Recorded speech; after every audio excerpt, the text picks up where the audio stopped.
guys, today we're going to talk about proteins. So if you look on the screen really quick, you should see some really good examples of proteins. And I think a lot of times we think of protein as being muscle or meat, but proteins are in other foods as well. They're in a lot of animal products, including eggs.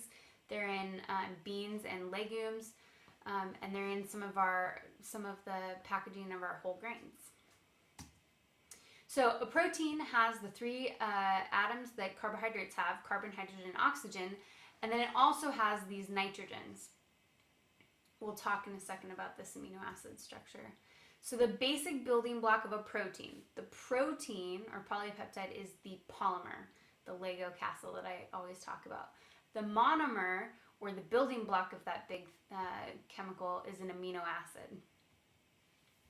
These amino acids are built up of, if you look at this image here, they're built in the same way. What differs is this R group here, which we'll talk about in a second, but they all have in common an amino group with the nitrogen and two hydrogens, and a carboxylic group, carboxyl group, on the other end with the carbon, oxygen, and hydrogens. We should mention, since they all have similarities in how they're made, it's the R group that differs in each amino acid, and then the order of the 20 amino acids that you have and the number of amino acids that are present determine the protein that's made. We have 20 different amino acids that humans use, or that we know of, and 9 of them are considered essential, and that's because we need to take them in our food. And the other ones are non-essential because our body can produce those amino acids, which then are used to build proteins. Proteins are involved in everything that we do. I can't think of anything that we do that doesn't require a protein. And they have a variety of functions. They help with structure, maintaining muscle and building the tissues that support our muscle and our bones. They help in transport. They help move particles through the body and other molecules.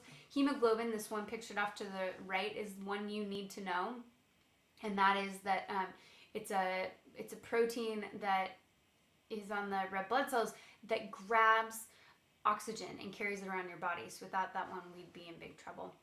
And then enzymes. So proteins function as enzymes a lot of times, and enzymes help speed up chemical reactions. So everything that happens in your body would just take an unbelievably long amount of time if we didn't have enzymes.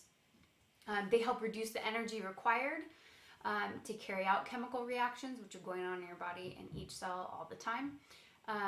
Some of the examples we've talked about are in digestion and in bringing together, breaking apart molecules.